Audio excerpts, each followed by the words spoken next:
Hi everyone and welcome back to my booktube channel, Lisa in Bookland. This is my reading wrap up for June. I have 12 books to talk to you about today. Hopefully I haven't forgotten any. I've kind of gotten out of the habit of writing down the books I've read.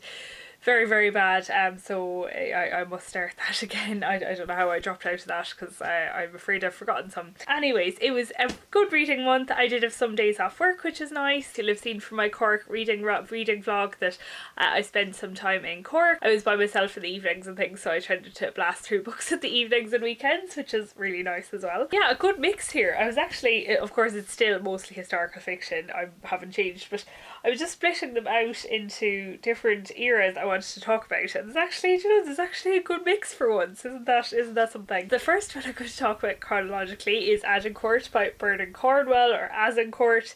Apparently that's the way it's spelled in French and it's in France. So I of course have read loads of Bernard Cornwell from his Sharp series. So I've read one book from another of his series, Harlequin, ages and ages ago. I can't really remember anything about it. 1415, peace hangs in the balance for England and France, but when the young King Henry V leads an army to northern France, the bloody fighting must begin once more. So this follows Nicholas Hook, who's an archer, in this war that's leading up to the Battle of Agincourt. And yeah, it was grand. So I suppose Cornwell does write action well. It's just a good bit earlier than I'm used to reading about, so I suppose I didn't enjoy those descriptions quite as much. It was nice that he focused on an archer because I suppose just a bit different. But I think the whole time, it did read very much like Cornwell, but the whole time I was just wondering when Sharp was going to turn up. Maybe I probably don't enjoy war fiction as much as I enjoy characters in war fiction, and that's probably why I get on with Sharp so well, because it's set in the Napoleonic Wars, which I'm more interested in anyways, but you're also with him for so long, you're really invested in him as a character, and I didn't feel that Nicholas, I didn't warm to him quite as much. And yeah, it's the usual. He meets a woman in the first few chapters, and I that's never my favourite part of Bernard Cornwell's novels. I suppose it was interesting to learn a little bit more about this battle. I was kind of hoping, as little as I know about the Battle of Agincourt, I did know about kind of that really famous St. Crispin's Day speech, but apparently that just happened in Shakespeare. It didn't actually happen, and it isn't in this book, so I was a bit just disappointed. It's a great speech. I like a rousing speech, but yeah, Henry V does pop up here and there, but yeah, I think it could just be said that my reaction to this book was lukewarm. It wouldn't turn me off Bernard Cornwell at all, but yeah, I think I'll probably be more cautious before reading any more of his standalone books. I guess because he has so much action to fit in, it takes him a long time to kind of the books aren't really about characters, and I suppose when I like reading about characters, it takes him a good few books before he fleshes out a character, and I probably will be unhauling this one, but glad I tried it. So the second book I'm going to talk about then is from another favourite author of mine, and that's Tracey Chevalier. This is only the third book I've read by her. I've previously read A Single Thread and Remarkable Creatures, which I never stopped talking about. This is of course her most well-known one, Girl with a Pearl Earring, and I read this in a single day out in the garden on a sunny day. It was lovely, and it is of course about famous Vermeer painting Girl with a Pearl Earring. It has Tracey Chevalier's trademark, just absolutely wonderful writing and description. She has the main character, Greet, is this servant that gets hired within Vermeer's house to clean up his studio, and she ends up becoming the muse for this painting and posing for it, and yeah, it's just the story of how that happens. I think you can probably guess maybe one element of the plot. I suppose I wasn't a huge fan of the element, but you probably could see it coming, but Tracey Chevalier's writing was enough to keep me engaged, and yeah, I just really liked it. I can't wait to read all of her other books, and I'm just happy that I've ticked this most well-known one off my list. The next book I'm going to talk about is a very long biography, George III by Andrew Roberts. It is almost 700 pages long. Why, I suppose you're wondering, of all the books in the world, did I choose to enter this massive endeavour? There's three reasons really. So first is I watched the Netflix series Queen Charlotte, and I loved it, but I really wanted to know, it did have the excellent disclaimer at the start that said it was based on history, and that it's not 100% historically accurate or anything, but I of course I really wanted to know what actually was accurate. Number 2, I just really enjoy this period anyways. And number 3 is I saw, when I was last in London, the musical Hamilton. And yeah, I suppose I know he appears in it as the King of Britain at the time that America became independent. And yeah, and he's always just seemed like an interesting character. He reigned for a very long time, and he very famously went mad. He had a severe mental illness that has meant his son George reigned as regent, which gives the name to the Regency period. So yeah, I actually picked this up on audiobook, but I was enjoying it so much that I picked up the actual paperback version. And yeah, what a mad book. Like, the Hanoverians are mad anyways, because they all just hated each other so much, and I can't get enough of that. I came across it in Lucy Worsley's Courtiers, and yeah, I could read a full biography about any of them really, because they're absolutely crazy.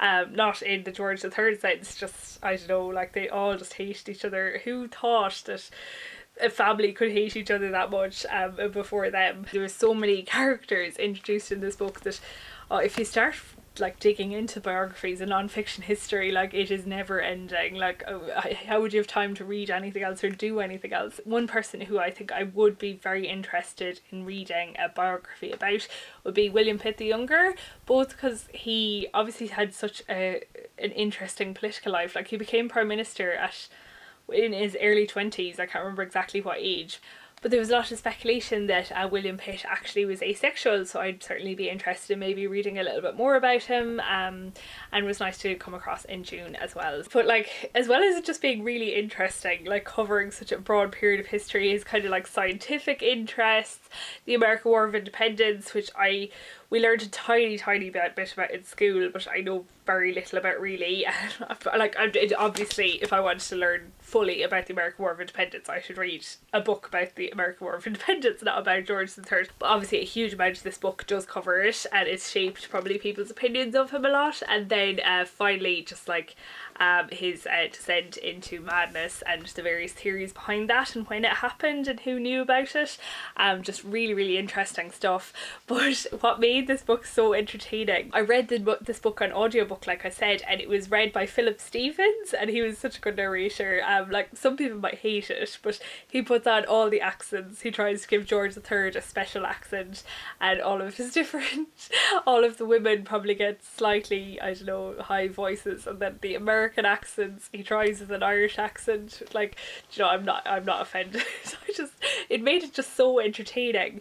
And what probably lent it as well is, like, it's the most offensive biography I've ever read. Like, it is it bordered on the outrageous sometimes, and that's why it was funny reading it after seeing Hamilton, because Hamilton portrays him as like really like evil, and do you know that the American War of Independence was like the best thing ever and absolutely unquestionably right. And as I say, I have no opinion on this. That's why I enjoyed it, because I'm not American or British. And then this is like, oh, do you know, like they actually had it better than any other colony. They paid, like, they were just being asked to pay a little bit of tax for their own protection or whatever.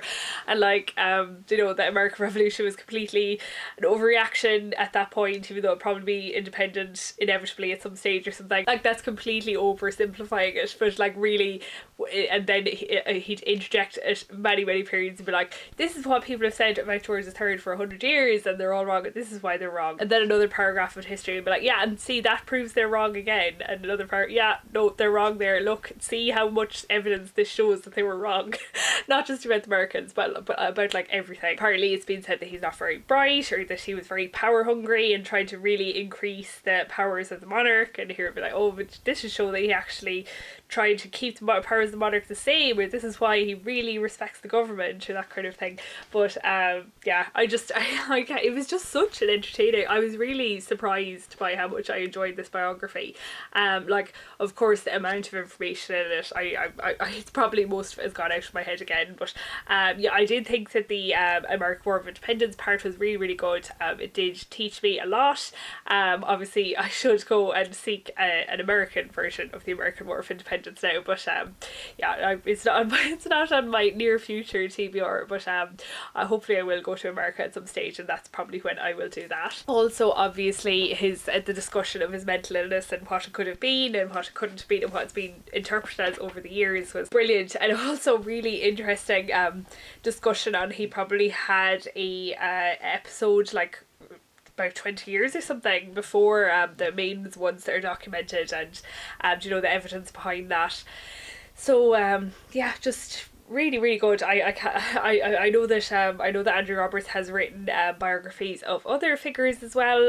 So I think I'd definitely be tempted by the Napoleon one. I do have many more books on my shelves to tackle first, but I really, really did like him as a biographer. The one thing I was probably disappointed about was the amount of coverage given to 1798 and the 1801 union with Ireland. Obviously something I'd have been interested in hearing more about. You think it's a very significant moment in the life of George III that the United Kingdom became the United Kingdom of Britain and Ireland in 1801, but it's covered a little bit. But yeah, maybe I'd have liked a few more extracts from letters and things that showed what he thought about it. It does give a huge amount of discussion. There was a lot of discussion about the penal laws and Catholic emancipation during his reign. From the discussion on this, he didn't, you know, hate Catholics personally, but he didn't think that they should be trusted because obviously his role was he was the leader of the church, the established church, as well as the country, so they couldn't have like positions of power or anything, and that did stay around for a good while. But yeah, no, I thought it was really, really brilliant, and yeah, looking forward to read more Andrew Roberts, and I know he has a huge backlist to choose from. The second and last non-fiction I read this month was Fashion in the Time of Jane Austen by Sarah Jane Downing. I ordered this online. It wasn't really what I was expecting. I think there must be a different type. I'm sure I'll see it crop up in Jane Austen July, but I'm sure there is a different title on this subject that is much bigger. This obviously is a very slim volume, as you can see. So it was a good insight into the very basics of dress, you know, throughout, and how it changed throughout, like say from the Georgian to the Regency period, and for men and women. Yeah, I suppose I just like more detail. I haven't read a lot of fashion history, but I definitely do enjoy, like, especially when I go to museums, I'm always fascinated by the clothes, and I love looking at the way they were stitched and the way they were made and things. So yeah, I just have like more detail. If you just want a general idea on the subject, I think it would be a good book for you, and yeah, there are plenty of pictures in it to illustrate things, which is what you need in a fashion history book. So yeah, that's Fashion in the Time of Jane Austen. So next up is The Mathematics of Love by Emma Darwin. I was really looking forward to this book because I knew it was about a soldier that came back from the Napoleonic Wars, and I had read a previous book of hers, A Secret Alchemy, which I really enjoyed. I was confused by the history but really enjoyed the storyline, and I knew with this book I'd be less confused by the history. But there's a modern storyline and a historical storyline. To be honest, I just didn't find either of them too convincing, and there was a major issue with the modern storyline that I'll go on to. But the historical storyline, Stephen Fairhurst, he gets to know this family, is specifically this Lucy Dunward and her sister and her sister's husband, and he travels around with them. He ends up bringing them to Waterloo. But the whole thing, he's like hung up on this lost love he had during the Napoleonic Wars, and is ages before you're told many details about it, and I just found the conclusion like completely unsatisfactory. So although what I really did like is he fought at Waterloo, but then he lived near the battlefield for a while, because he acted as a tour guide for tourists that went to Waterloo to see the battlefield, and that happened, and that was just an interesting part of history to read about. Okay, so the modern storyline is about this girl called Anna who gets sent by her mother to this house out the country. You know, the mother has gone off to Spain or something with her new boyfriend, and Anna has just been getting rid of. She's like 15, I think. So she lives in this big house. The inhabitants in it, I don't know, they're just around. They're not really important. Who are important is her neighbours that she gets to know. They're both interested in photography. Okay, minor spoilers ahead, so if you're dying to read this book, maybe avoid it. But yes, you find out that the man and woman, they're the photographers, they're living in an open marriage, and Anna is attracted to the man in the marriage, who's obviously significantly older than her, and they actually end up having a relationship. And It ends badly. I don't know, it's just like, it feels so like he was teaching her how to do photography and how to develop her pictures. It is set in 1976, so a bit earlier than the photography we're used to. I don't know, it just felt so icky that she was like 15, and I don't know, it really left a bitter taste in my mouth for this whole book. The first half of the book you could nearly see where it was going, but I didn't think that she'd actually do it, and then she did, and it was just, I didn't like it at all. Current and past storylines, they were linked in like the vaguest possible way. It's because Anna finds letters from Stephen and she reads them, but she's not really that interested in them, and it was just, I don't know, I think the modern storyline was just unnecessary, and maybe the historical storyline would have been better without it. Yeah, maybe if you're interested in photography, you'd like reading about the photography techniques of the 1970s, but yeah, can't recommend it on the whole. So next are two kind of children's fantasy books. I did a reading vlog while I was reading these, so I'll link that down below. I read them kind of over a weekend near my birthday. So the first one I read was This North Child by Edith Pattou. It was a childhood favourite of mine and I absolutely loved it. It's a retelling of that Nordic folktale, east of the sun and north of the moon. I think that's the way around. It definitely has Beauty and the Beast vibe. It's about this girl called Rose who, through various circumstances, ends up being taken away from her home by this big white bear to live in this kind of castle cave thing for a certain amount of time for reasons she's not really sure of. Nothing too sinister, but yeah, really great book, and just a great adventure story, and there's kind of the multiple perspectives, and brilliant. It was just as good as I remembered. I was so happy it stood up. And a book that probably I didn't quite enjoy as much as I had when I was a teenager was The Princess and the Captain by Laure Bondoux. This is translated from the French, and it is about this princess who her family make a marriage for her that she really doesn't want, so she runs away, and then this other guy, what's his name, Orpheus McBot, who always wanted to go to sea but for reasons couldn't, and then he does, and he actually gets sent on the search and rescue mission to find this princess, and they just meet other characters and have adventures, and I don't know. Although they're both young adult novels, the characters in this weren't nearly so interesting as this.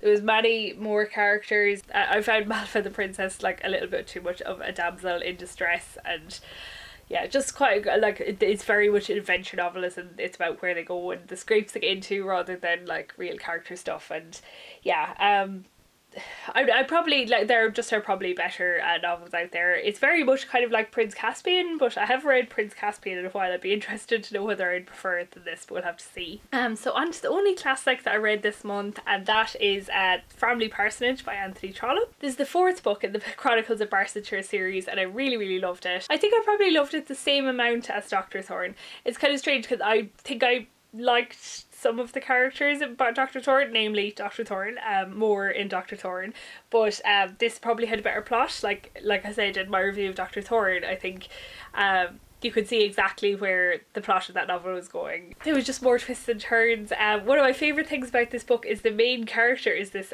Reverend Mark Roberts, who's married, and his relationship with his wife is really interesting, and you know, like, it's just a bit different, isn't it, when the main character is married and can talk to their wife about problems and things. His sister really, I suppose, is the main heroine of this book, Lucy. I suppose they're from a slightly poorer background, so it's just about who she can marry in that. Mark ends up lending money to somebody that he shouldn't, and there's lots of intrigues that arise out of that. That's what did put me off at this book at the start, because I find with Anthony Trollope's books you really need to put a lot of work in the first few chapters to kind of get in your head who everybody is and what their position is, but when you put the work in, like, it really does pay off. But there was an extra element to this book, that his financial ties and legal dealings were so complicated. At a certain stage I think I more or less gave up on understanding all the actual legal niceties of it, and just yeah, you just kind of were more interested in how it impacted his relationship with other characters in the book. He really does get caught in an awful spot, and I felt bad for him, but yeah, his wife is lovely. And although I liked Lucy's storyline, I think I probably liked Lucy slightly less as a character, but they got to know this other family as well, and Dr. Thorne does reoccur in this book, and I absolutely loved his plotline as well. So yeah, just really looking forward to the last 2 books in the series. I'm going to read them in August and October, I think. So yes, no, it's been a good series so far. So the Victorian fiction book I read then was also in that reading vlog, and it's Fingersmith by Sarah Waters. So this is the second Sarah Waters book I've read. I've previously read The Little Stranger, which I really, really loved, and I've heard so many good things about Fingersmith, and it was so right for this book as well. I won't go into huge detail, but it's like 550 pages long, and I read it in like a day and a half. It was absolutely excellent. Great book for June, obviously being Pride Month. It does have a lesbian relationship in it, and I'm wary even of saying the main thing I liked about this book, just in case it gives spoilers. It follows this girl called Sue Trinder. She's kind of she's growing up in a household of fingersmiths, like pickpockets in London, and this man who she calls the gentleman gets her this position in this big house where she's sent to be a maidservant to Maud, but really the whole plan is that she will try and convince Maud to marry the gentleman, and then they'll scam her out of all of her money. So yeah, it was just such I couldn't stop reading it. I was just intrigued where the plotline would go, and yeah, just more Sarah Waters. I definitely will have to. I've no more of hers on my shelves, but yeah, whatever one I pick up secondhand next, I'll definitely read that one. Next up is this book I picked up in Madrid last year, and that was Daughters of the House by Michèle Roberts, who is a half English and half French author, which is relevant because that's the same as one of the characters in this book. Her father is English and her mother is French, and she kind of spends her time, I think she spends her summers in France, and with her cousin Tracey.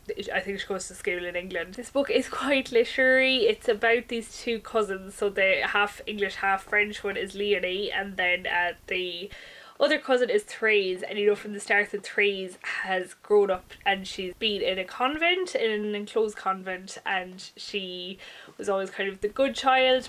It's very difficult to explain what it's about, really. I think that probably the front cover gives you as good an idea as anything. So there's a lot in here about religion, what happened in France during the war. There's mention of collaborators, though I wouldn't say any of these are like what you could say is the main theme of the book. There's a bit of a secret in the village and in the house. You're given kind of details that trickle throughout the whole book, and the cousins, I couldn't really pin down their relationship. Starts off nearly at the end. The girl who was in the convent has left the convent and is now coming to stay with Leonie. I'd say it was just too literary for me, but I will say it had an absolutely sensational first chapter or first page. It was a changeable house. Sometimes it felt safe as a church, and sometimes it shivered, then cracked apart. Then the next paragraph. What bounded the house's skin, a wall of gristle a soldier could tear open with his bare hands. Antoinette laughed. She was buried in the cellar under a heap of sand. Her mouth was stuffed full of torn up letters and broken glass, but she was tunneling her way out like a mole. Her mouth bled from the corners. She laughed a guttural laugh, a Nazi laugh. Yeah, it's about secrets in the family and secrets in the village. I just, yeah, the writing style wasn't really to my taste. It was shortlisted for the Booker Prize around 1993, which is the year it was written. So yeah, presumably there's a lot more in it for other people, maybe just not me. I actually read 2 books about the Troubles in Northern Ireland, both quite hot topics on BookTube for the last few months or the last year. So the first I'm going to talk about is The Colony by Audrey Magee. This is of course shortlisted for the Booker Prize. So I think this was shortlisted for the Booker Prize last year, and it had always intrigued me when I heard people talking about it. So it is set on this island off the coast of Donegal. So this Englishman who's an artist, goes to stay on the island because he wants to paint some of the scenery on the island. He's not supposed to paint the people, but they Pattou. And then at the same time, this Frenchman comes to live on the island, but he comes every summer, and what he wants to do is he wants to study how the language is changing. So on this remote island they speak Irish, one of the last outposts in Ireland that speak primarily Irish. I would say most of the residents speak English as well, but there are one or two monoglots Irish on the island. He's studying how their language is changing. He is very upset at this Englishman staying on the island at the same time, because obviously the residents on the island have to speak English to him, whereas the Frenchman would prefer that they speak Irish all of the time, to kind of protect the language. And yeah, it just follows both of them, but also the islanders. Like, they have obviously a close relationship with the Frenchman because he's been coming a long time, but they're a bit resentful sometimes, I suppose, because he's telling them they have to speak Irish all the time, and you know, they obviously have their own ideas about everything.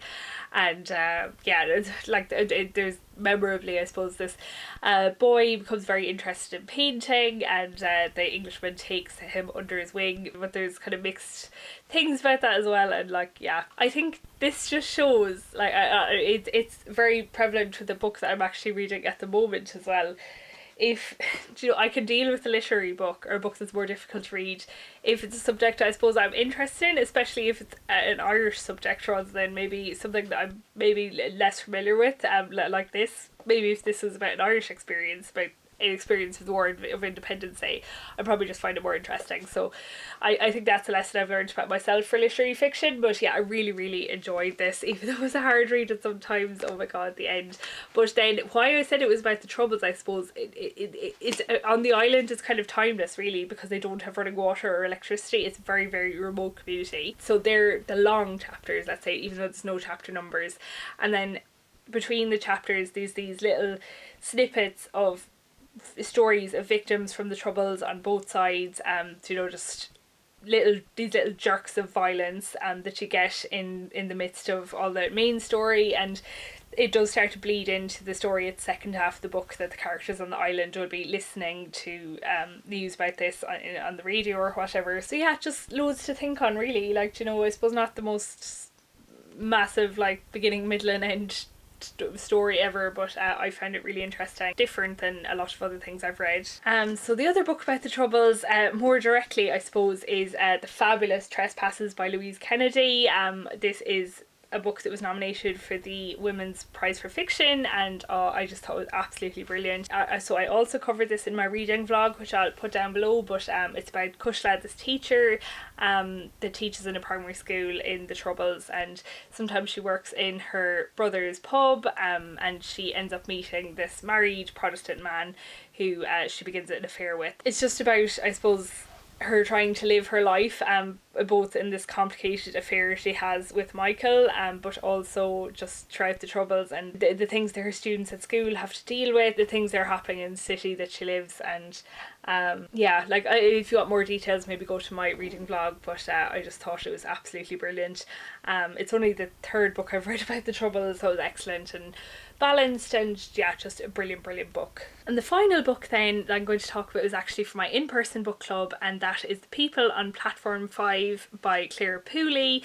I suppose we'd read the last month we read Strange Sally Diamond by Liz Nugent, and we just wanted something a bit lighter, and somebody mentioned this. I will say it probably didn't provide a lot of discussion for the book club, but it was a really light, nice read. The main character is called Iona, and she rides the same train at the same day every day from Hampton Court into central London for work. She is like an agony aunt, but I suppose she's no spring chicken, as you would say. So she's found at work that they're not treating her very well, and I suppose she maybe feels like she's becoming a little bit obsolete. One day on the train this incident happens that causes her to have to talk to some of the people that are on the train every day. She sees them and she gives them all like different names according to their characteristics, but she's never talked to any of them according to the rule of public transport. And just you see all of their difficulties. There's one man who's a nurse, and he struggles with some of the hard things he has to witness at work.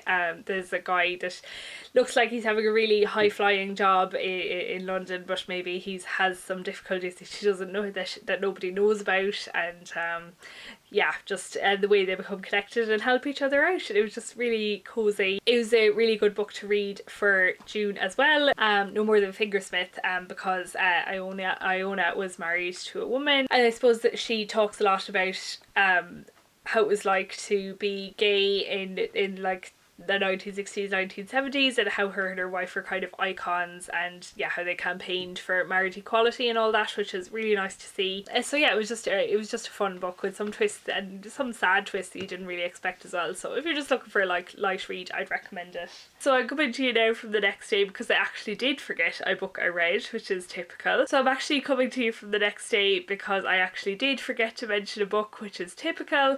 I reread Unequal Affections by Laure on audiobook. It's a Pride and Prejudice retelling, so I did start Jane Austen July a little bit early. I was just looking for an audiobook to listen to, I suppose, that would be familiar, and I picked this one, and I kind of wanted to read anyways. Heard at least Katie on Books and Things say she liked it, and I think I've heard some other people say they liked it as well, and I wanted to give it another chance because I didn't really like it the first time. And I have to say it's the same here. And my struggle with this book, I love the concept. Without giving spoilers, I suppose Elizabeth has to make a decision at one point in the first book, and she decides differently than she did in the original book in this retelling, and yeah, I have two things that I have an issue with in this book. The first one is that I could probably get over this one, is it feels really, really slow. The book feels so long and drawn out, and I don't know, it's so much is kind of inside Elizabeth's head as well. It's just, I don't know, the pacing isn't right to me. But the thing that I think is worse is I just can't get behind Mr. Darcy's characterisation. Or I don't know if it's his characterisation. It's rather the way he gets away with things in the book is his character development. Like, it takes so I don't think it's a spoiler to say that he does become a better person, as he does in the original book Pride and Prejudice, through Elizabeth's influence. But I just find in this book it took so long for him to do that, and he makes so little effort. And what's worse is often Elizabeth will think, she's like, oh, do you know, I wish Mr. Darcy would make an effort, and he doesn't, and he just gets away with it again and again until near the end of the book. And you know, when he changes it's fine, but by that point I was so annoyed and cross at him. I just I couldn't really get behind the ending of the book. So yeah, I don't think I'll be rereading this again because it doesn't add to my reading experience of Pride and Prejudice. So yeah, like it's worth a try if you're like really behind a plot idea, or maybe if you're a more forgiving person. But yeah, I just I do know there are some great bits about this book though. I really like the characterization of the Bennets. Yeah, just Mr. Darcy is a no for me. So yes, that is all the books I read this month. I actually had a really good reading month and I was very happy with it. Hopefully it continues on to July, and yes, thanks for listening, thanks for watching, and I'll see you next Thursday on my next video.